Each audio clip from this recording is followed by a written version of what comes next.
Vamos fechar os nossos olhos nesse momento. Vamos orar ao Senhor. Aí onde você está, coloca a mão no teu coração. E vamos chegar na presença de Deus. Senhor nosso Deus, nosso Pai, esse é um tempo tão importante, Senhor,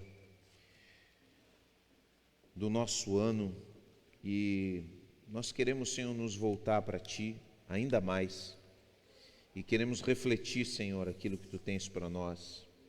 Nós oramos, Senhor, para que Tua palavra, ela venha produzir o efeito que Tu desejas no coração de cada um, Senhor. Oramos que a proclamação da Tua palavra seja um evento de poder no coração de cada um, Senhor. Nós confiamos em Ti e colocamos nas Tuas mãos em nome de Jesus. Amém e amém. Muito bem, gente. Gostaria que você abrisse sua Bíblia no capítulo 1 de João, Evangelho de João. Temos 4 evangelhos: Mateus, Marcos, Lucas e João. É o 4º evangelho do Novo Testamento. Você pega o primeiro capítulo de João, que nos fala algo muito importante desse tempo que nós estamos vivenciando agora. João capítulo 1, do versículo 1 ao versículo 14.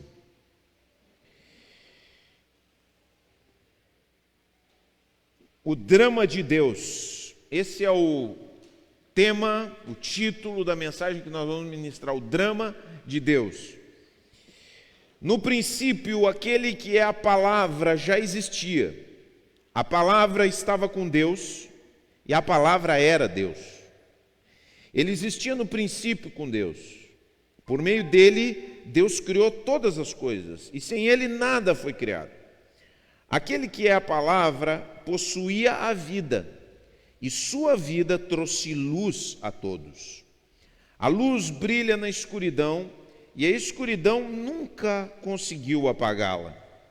Deus enviou um homem chamado João para falar a respeito da luz, a fim de que por meio de seu testemunho todos crescem. Ele não era luz, mas veio para falar da luz. Aquele que é a verdadeira luz que ilumina todos estava chegando ao mundo. Veio ao mundo que ele criou, mas o mundo não o conheceu. Veio a seu próprio povo e eles o rejeitaram. Mas a todos que creram nele e o aceitaram, ele deu o direito de se tornarem filhos de Deus. Estes não nasceram segundo a ordem natural, nem como resultado da paixão ou da vontade humana, mas nasceram de Deus. Assim a palavra se tornou ser humano, carne e osso, e habitou entre nós. Ele era cheio de graça e verdade, e vimos sua glória, a glória do Filho único do Pai. Amém? Queridos, nós temos a tendência de olhar para o Natal como um evento fofo. Nós olhamos para as figurinhas do presépio, nós olhamos para as vaquinhas, para as ovelhinhas, olhamos para aquele evento que acontece ali diante dos nossos olhos. Estamos acostumados a ver desenhos, animações, estamos acostumados que as imagens do Natal que permeiam nossa cultura, que todo final de ano a gente passa por esse momento, esse vivenciar todos os anos acaba roubando um pouco do sentido do Natal, e a gente começa a achar que o Natal é algo meio inofensivo. E na verdade a maioria das pessoas olham para o Natal como algo inofensivo, mas dentro do Natal há algo poderoso que acontece. É o drama de Deus que acontece no Natal. Uma criança nasce, mas dentro desse contexto da criança que nasce, de Jesus que nasce, nós temos um drama acontecendo. Hoje em dia eu acho que as pessoas não gostam mais de chegar no Netflix e olhar um drama. Quantos gostam de ver um filme de drama? Quem aqui gosta de ver? Pô, a maioria não gosta, né? Você chega diante da Netflix, do Amazon Prime e todas aquelas coisas, você quer ver uma comedinha levinha. Mas o que acontece no Natal é um drama de proporções cósmicas que tem a ver com a nossa vida. E o grande drama é que o homem se meteu em caminhos de morte. Nós estamos no mundo de morte. E por mais que a gente não queira pensar nisso, a morte ela está sussurrando no nosso ouvido todos os dias. E a pandemia acelera essa realidade, mas ela não traz uma nova realidade. A pandemia ela só acelera uma coisa que nós já sabíamos. E uma coisa com a qual nós temos muita dificuldade de lidar. Nós temos dificuldade de lidar com o assunto da morte. O fato de que você é mortal. O fato de que os seus dias estão se extinguindo. O fato de que você nasce e cada dia que passa você está mais perto do seu fim. Todos nós.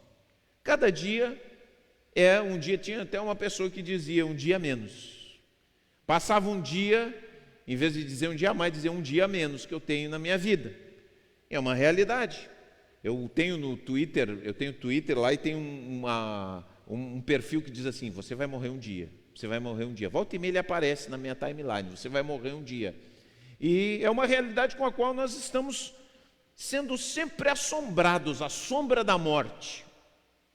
E o mundo é um mundo que vive a partir da morte. Por mais que a gente não queira, quando nós começamos a refletir, nós vemos que o nosso mundo vive a partir da morte. Sabe por quê? Olha só o que as pessoas falam. As pessoas falam, eu tenho que aproveitar. Eu tenho que aproveitar cada momento da minha vida. O tempo está passando. Minha vida está passando. Eu tenho que aproveitar. Esse eu tenho que aproveitar, por detrás dele, tem um desespero. Tem uma música do Frejá, que ele diz, né, desejo que você ria, mas não ria de tudo, né, porque rir de tudo é desespero. E é uma realidade. Muitos de nós estamos sempre procurando rir. Temos até dificuldade de ir num velório e chorar, porque nós não queremos nos lembrar da realidade da morte e ao mesmo tempo ela começa a pautar a nossa vida e pauta a nossa vida. Tanto é que a gente diz, eu preciso aproveitar. Esse é o caminho dos hedonistas, daqueles que buscam o prazer, mas buscam o prazer sempre mirando, se aterrorizando com a realidade que lá no futuro elas vão ter que enfrentar a morte. Outros vivem de uma outra forma, mas também vivem a partir da morte. São aqueles que buscam as drogas. As drogas são o negócio mais rentável que existe nesse mundo. As drogas movimentam bilhões. E elas só existem, apesar de programas de contenção, de programas policiais, ela só existe por uma razão. Nem os Estados Unidos conseguiu eliminar a droga, sendo um país extremamente policial, que vigila, né, essas coisas. Ela só existe, ela só cresce, porque as pessoas, elas vivem a partir da morte. Elas vivem a partir do desespero. Elas vivem num vazio tremendo, que elas trazem aquilo para a sua vida, para poder esquecer, para poder viver um momento de esquecimento da realidade que vivem dentro do seu próprio coração. Eu me lembro que eu conversei uma vez com um viciado em crack, e eu perguntei para ele, porque essa é uma realidade que eu nunca vivenciei na minha vida, realidade de crack, de drogas. Eu perguntei para ele o que acontece. E ele disse para mim assim, pastor, em 5 minutos eu vou no céu. São 5 minutos celestiais. São 5 minutos de um êxtase, de um transe maravilhoso. E eu digo, e depois? Depois é o inferno, até que eu não possa cheirar ou fumar a próxima pedra de crack. Céu e inferno. Pessoas que não conseguem lidar com a realidade, porque a realidade lhes mostra a sua finitude e as trevas dentro do seu próprio coração. Até, gente, a vida normal, a vida na balada. Eu já fui à balada, já fui. E 95% das baladas é uma busca intensa de vivenciar o prazer. Então ali se toma muito álcool, ali se vivencia a sexualidade de uma forma exacerbada, o som, quer dizer, tudo aquilo ali numa perspectiva de uma vida que precisa ser sugada, de uma vida que precisa ser espremida até o último suco. Por quê? Porque existe a sombra da morte. E esse é o drama de Deus nesse mundo. Porque Deus viu, isso não é uma realidade. O que eu estou pintando para vocês é a realidade da morte na nossa sociedade no século XX. Mas isso é uma realidade que o homem lida desde sempre. E a Bíblia nos diz que Deus avistou o drama humano. E ele avistando o drama humano, ele decide entrar na nossa realidade da forma mais radical. Deus criou o mundo e o homem se rebelou. Nós estamos em um estado de rebelião e Deus novamente, aquele mundo que ele criou, ele entra da forma mais radical, ele experimenta o que é ser humano. Jesus é aquele mistério que se chama, é uma palavra teológica, né? A encarnação, quer dizer, Jesus se torna carne, Deus se torna carne, e ele vivencia na sua carne, no seu sangue, o que é ser humano. Ele é Deus e homem ao mesmo tempo. E aqui, ele é cuspido, e aqui ele é contestado, e aqui ele é rejeitado, e aqui ele é corrido, e aqui as pessoas duvidam dele. Ele realiza milagres, ele fala com as pessoas, ele revela o coração das pessoas, ele age com bondade, ele restaura os que estão caídos. E o que acontece no final dessa história? Onde a bondade mais pura visita o planeta, nós, seres humanos, porque é a nossa raça. É para além dos judeus, é para além do Oriente Médio. Nós, raça humana, nós matamos a Jesus. Nós matamos a Jesus. E aí o drama de Deus se estabelece no Natal. É a visitação de Deus nas nossas vidas. Agora, o que o Natal nos chama? O Natal nos convoca a fazer uma reflexão. Porque nós não estamos aqui, o Natal ele acontece pelo menos de 3 maneiras. Porque todos nós sabemos do evento histórico, Jesus nasceu. Todos nós sabemos disso. Só que existe uma outra dimensão do Natal. É Jesus nasceu no meu coração. E essa é a parte mais importante do Natal. Não é o Natal histórico que tem um valor fundamental, mas na minha vida o mais importante é perguntar: o Natal aconteceu em mim? Jesus nasceu em mim? Porque se Jesus não nasceu em mim, eu não consigo entrar no significado do Natal. E o Natal pode ter significados dos mais difusos. Como acontecia comigo, para mim Natal era ressentimento. O Natal significava a lembrança das coisas mal feitas da minha família naquele período. Dos abandonos, das brigas, das expectativas que não foram realizadas, das diferenças. Ressentimento era o que significava o Natal para mim. Era assim. Agora, quando você entende, e quando o Natal acontece em você, dentro do seu coração, aí então o olhar é completamente diferente. Todos nós que estamos aqui sabemos que Cristo nasceu.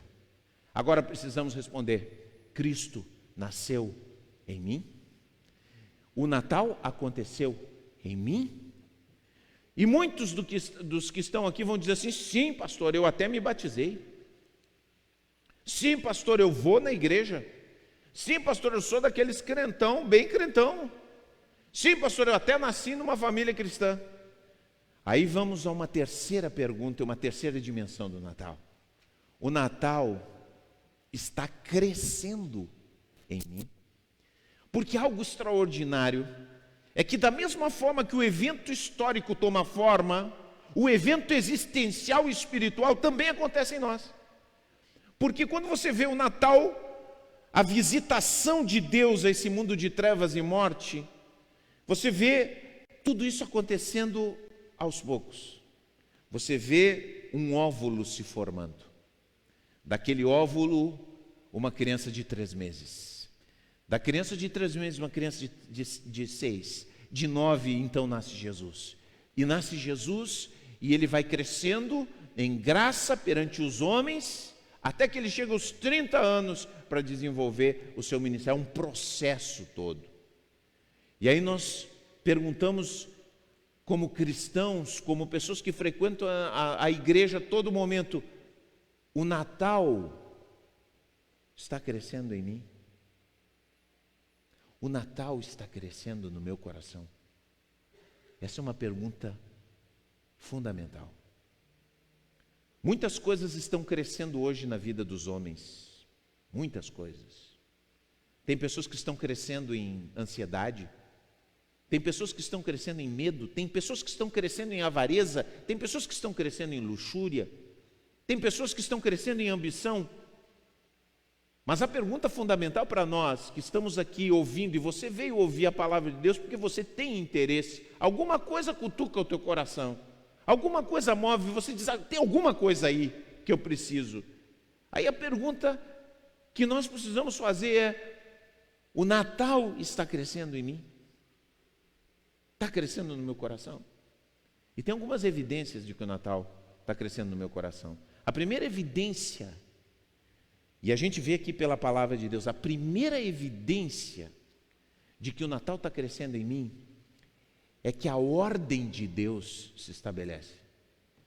A Bíblia me diz, esse texto aqui, ele é paralelo a Gênesis 1. Em Gênesis 1, Deus diz e as coisas se fazem. Deus diz, haja luz, haja luz. Faça-se o sol, faça-se o sol, façam as estrelas. Que a terra se estabeleça, que as divisões de terra, de água se façam, tudo isso se estabelece em Gênesis pela palavra de Deus. Ordem. Quando o Natal acontece em nós, a ordem. Deus restaura a ordem na nossa vida. Isso parece tão evidente. Será que a minha vida está em ordem? Será que eu tenho percebido a ordem de Deus na minha vida? E a primeira coisa que tem a ver com ordem é propósito. Você tem propósito na sua vida? Qual é o propósito da sua vida? E não é qual é o propósito. Qual é o propósito eterno? Tua vida tem propósito eterno? A tua vida tem uma direção que não se acaba com esse mundo? Que não se acaba com a tua morte? A tua vida tem um propósito que está para além dos teus planejamentos pessoais? Eu quero comprar uma casa, eu quero ser bem-sucedido na minha profissão, eu quero ter uma boa aposentadoria, eu quero visitar a Europa, eu quero ir nos Estados Unidos, eu quero falar inglês, eu quero ser bilíngue, eu quero tirar um mestrado, doutorado. São bons propósitos, mas são propósitos finitos, são propósitos que a gente chama de ouro de tolo. Você diz assim, quando eu chegar lá, eu vou ser o homem mais realizado do mundo. Aí você diz, eu vou pegar aquele diploma, o dia que eu pegar aquele diploma, eu vou ser o homem mais realizado. Estou dando só um exemplo para você, poderia falar de qualquer outra coisa. Aí você pega aquele diploma, você chora, você se realiza, e daqui a 2, 3 dias, aquele objeto que tinha um poder fascinante, perde todo o poder. Sabe por quê? Porque a sua alma clama por um propósito eterno. Está muito além daquilo que a gente pode tanger, daquilo que o mundo tem para nos oferecer. É ruim o diploma? Não estou dizendo que é ruim, é bom, é legal. Eu incentivo os jovens a estudarem, mas ele não é tudo. Você vai fazer que nem o Raul Seixas, você vai chegar e vai dizer, e daí? Eu tenho uma porção de coisas para fazer e eu não posso ficar aqui parado, que nem aquela velha música. Porque nós somos feitos para mais, para muito mais. E aí a grande pergunta é, eu tenho um propósito? Porque quando Deus restaura a nossa vida, quando o Natal está acontecendo em mim, a ordem de Deus se estabelece na minha vida. Vocês sabem, uma coisa interessante da gente ver, quando a nossa vida não está em ordem, as coisas à nossa volta ficam, as coisas visíveis, elas ficam completamente distorcidas. Ficam aqui, ficam assim, ficam assim. Porque aquilo que está dentro de nós se derrama para aquelas coisas que estão perto. Tudo tem uma ordem, tudo tem um lugar. E quando Deus chega na minha vida, as coisas são colocadas no lugar. Minha família é colocada no lugar. Tem pai que virou filho. Tem filho que virou pai. Tem relações que se transformaram, em vez de ser colaborativas dentro da família, se tornaram competitivas. A filha está medindo forças com a mãe, o filho está medindo forças com o pai. Ordem, desordem. Há uma ordem, mas acontece uma desordem. O dinheiro se torna o mais importante. Em vez da gente ser dono do dinheiro, o dinheiro se torna nosso dono. As coisas se invertem. Aquilo que deveria ser em primeiro lugar começa a ser relegado a segundo, terceiro. Mas quando o Natal acontece em nós, quando Deus está crescendo, a luz está se estabelecendo, a ordem de Deus se estabelece na nossa vida. Coisa boa, quando Deus coloca a nossa vida em ordem. Esse é um sinal. O segundo sinal de que o Natal está crescendo em nós é que nós nos tornamos, presta bem atenção no texto. O texto diz assim: aquele que a palavra possuía a vida, e a sua vida trouxe luz a todos. A essência de Deus é vida. E quando o Natal chega em nós e no nosso coração, presta bem atenção, eu e vocês nos tornamos doadores de vida. Sabe que o nosso país, vamos falar do país dos outros, vamos falar do nosso país. O nosso país é um país de ladrões. Você concorda? Os políticos demagogos, eles gostam de colocar para nós que o nosso país é um país maravilhoso. Não é, o nosso país é um país violento. O nosso país é um país, você se anima a deixar suas coisas, o seu carro aberto? Quantos se animam a deixar o seu carro aberto lá fora? Com vidro aberto? Quem é que se anima? Alguém se anima? Quem se anima a deixar a sua carteira ali fora, na rua? Ninguém se anima. Nós somos um país de ladrões. Nós somos um país que os que nos colonizaram vieram nos colonizar para explorar. A base daquilo que os europeus vieram fazer foi tirar. Eles não vieram investir aqui, eles vieram tirar daqui para enriquecer a coroa portuguesa. E se nós vamos olhar a nossa história e tantos episódios tristes da nossa história, nós vamos ver que a nossa história é uma história de tomadores. Nós construímos esse país com mão de obra escrava. Essa cidade foi construída com mão de obra escrava e tantas outras injustiças. Nós somos um país que rouba. Agora, quando o Natal acontece em nós, nós rompemos com o poder da cultura na nossa vida. E nós nos tornamos doadores de vida. É essa revolução do Evangelho. E se o Natal está acontecendo em mim, e se o Natal, essa criança, esse menino Jesus que eu celebro todos os anos, está crescendo em mim, eu me torno um doador de vida. Você conhece ambientes nos quais a negatividade toma conta? Quantos de vocês aqui que estão no trabalho, na escola, na universidade, o ambiente onde vocês estão é um ambiente onde as pessoas dão palavras de vida? É um ambiente caracterizado por palavras de vida, ou seja, incentivo, encorajamento. Eles doam vida. Estou falando da forma mais simples de doar vida, eu poderia falar outras. Eu estou falando de palavras. Quantos vivem num ambiente assim? Pode levantar se você vive, e eu vou dar um glória a Deus. Olha só, olha na sua volta, pode olhar, quem é que está com a sua mão levantada? Você viu?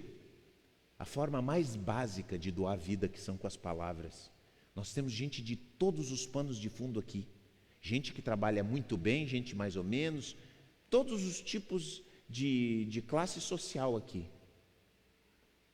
E nós não vemos ninguém levantar e dizer: o meu ambiente é um ambiente doador de vida. Você tem ideia do que é isso? Você tem ideia do que significa o Natal? A quebra das estruturas que é o Natal? E quando o Natal acontece, nós quebramos com tudo isso e nos tornamos doadores de vida. Aonde nós estamos, nós damos uma palavra de incentivo para as pessoas. Nós levantamos as pessoas com as nossas palavras. Porque temos dezenas de destruidores que arrasam, que destroem. Tem gente que dá muitos belos discursos, porque isso, porque aquilo, mas na vida diária, na vida privada, no tete a tete, no um a um, destroem as pessoas, arrebentam com as pessoas, lançam palavras de morte e de maldição. Agora, quando o Natal acontece em nós somos invadidos pelo doador da vida, e o doador da vida faz com que a nossa boca prorrompa em vida para os outros. Algo simples e óbvio. Nós começamos a enxergar o bom, o bem no outro e dizer: muito bem. Sabe que o Espírito Santo tem tocado muito a minha vida nos últimos tempos. Eu sempre busquei ser um encorajador, sempre busquei. Mas o Espírito Santo tem tocado o meu coração para que eu seja mais encorajador, para que eu não cale uma só vez quando eu ver alguém fazendo algo bem feito, e que eu escreva, e que eu fale, e que eu declare, e que eu revele, e que eu mostre às pessoas: isso está muito bem feito. Sabe por quê? Porque isso é doar a vida. Eu poderia pregar sobre doar a vida toda essa noite, mas eu só vou falar disso. E eu quero que você faça um compromisso comigo nessa noite. Quantos aqui podem fazer um compromisso pequeno comigo nessa noite? Com Deus. Levanta a tua mão. Se você não tem medo que eu vou pedir uma coisa absurda. Bom, eu quero que você saia daqui, para que você não diga, porque não adianta ouvir pregação, sabe, não é o que você ouve, mas é o que você faz que é a diferença. Eu quero que você faça um compromisso de você escrever uma nota de encorajamento para alguém que você nunca falou nada, mas que você vê algo precioso na vida dela, que você reconhece algo poderoso na vida dela, algo que é muito bom. Eu quero que você saia com esse compromisso. Você vai escrever no Facebook, você vai mandar uma mensagem no WhatsApp, mas não manda mensagem pasteurizada, não manda mensagem prontinha. Você vai escrever com o seu coração e vai colocar para essa pessoa. Você vai doar a vida nesse Natal. Você quer doar a vida? Eu não tenho dinheiro para doar. Um encorajamento é muito bom. É um bom começo. E vejam só, ninguém tem um ambiente de encorajamento. Vai para o seu colega de trabalho, sua colega de escola, escreve um encorajamento para ele, um encorajamento do coração. Eu tenho certeza que vai ser uma revolução do Espírito Santo no coração dessa pessoa. Faça isso, faça esse compromisso. Pode fazer? Amém? Beleza. Então, eu tenho certeza que eu vou ouvir coisas muito boas acontecendo aí. Quando o Natal acontece em nós, acontece isso. A terceira coisa que acontece, e que a Bíblia diz que Deus é luz. E quando o Natal acontece em nós, a visão se abre. A visão. Outro dia eu estava falando, foi terça-feira eu estava falando, às vezes aconteceu crise no meu casamento, sou pastor, mas eu tive crise no meu casamento. Eu nunca escondo aqui as realidades da minha vida. Pastor não é perfeito, pastor tem também, de vez em quando o bicho pega em casa também. Tem desentendimento, pensamos diferentes e precisamos acertar. E muitas vezes eu vim na igreja ou estava no meu quarto, ou que seja, orando, pedindo para que Deus mudasse a minha esposa. Quantos de nós já não fizeram esse pedido? Talvez você já chegou e pediu para o pastor, para o líder espiritual, que seja, ora pela minha esposa, não aguento mais, está difícil. E aí, eu começava a orar, pedir que o Senhor abençoasse, que o Senhor transformasse a vida da Cláudia. E aí, quase com uma frequência de 100%, Deus me mostrava o que eu estava fazendo errado. Olha aqui o que tu está fazendo. Olha as palavras que tu dissesse. Olha as atitudes que tu tivesse. Olha como é que tu agisse. O problema não é ela, o problema é tu. Quando Deus está agindo na nossa vida, Ele nos dá visão. E às vezes nós não gostamos. Você quer que Deus te mostre a verdade? Sim ou não? Ah, não estou muito entusiasmado com a verdade, irmãos. Você quer que Deus lhe mostre a verdade? Sim ou não? Ou você quer uma mentira? Eu estava lendo essa semana um livro de um padre católico que fazia retiros ali, agora é morto, chamado Tony de Mello. E ele diz assim: as pessoas não querem ser curadas, elas querem alívio. Ser curado é doloroso. E ser curado implica a visão, a luz de Deus chegando na nossa vida. E nós dizemos: eu quero ser feliz, mas eu quero dizer, a principal razão pela qual você não é feliz é você mesmo. Você é a principal razão que você não é feliz. E essa é a grande verdade que nós ficamos furiosos de ouvir. Não! É o meu pai o culpado. Não, é a minha mãe o culpado. É o meu filho o culpado. É o meu pastor o culpado. É o Bolsonaro o culpado. É o Lula. É o irmão da igreja miserável aquele? Não. É você. E quando a Natal acontece no nosso coração, nós conseguimos olhar para nós, em vez de olhar para fora, e dizemos: sou eu. Eu sou o cara. Eu lembro de Davi, sempre lembro de Davi. Davi ficou brabo com a história que Natan contou para ele, de um ladrão. E ele diz: eu vou matar esse ladrão. E Natan diz para ele: esse ladrão é tu. Tu é o homem. Tu fizeste. Nós precisamos olhar, nós precisamos deixar que Deus revele para nós. Deixamos a luz do Natal brilhar em nós. Porque se a luz do Natal brilhar em nós, vai ser diferente. Vai ser completamente diferente.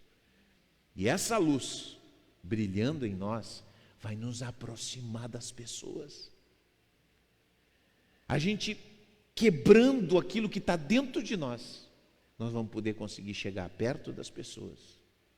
Porque algo aconteceu dentro do nosso coração.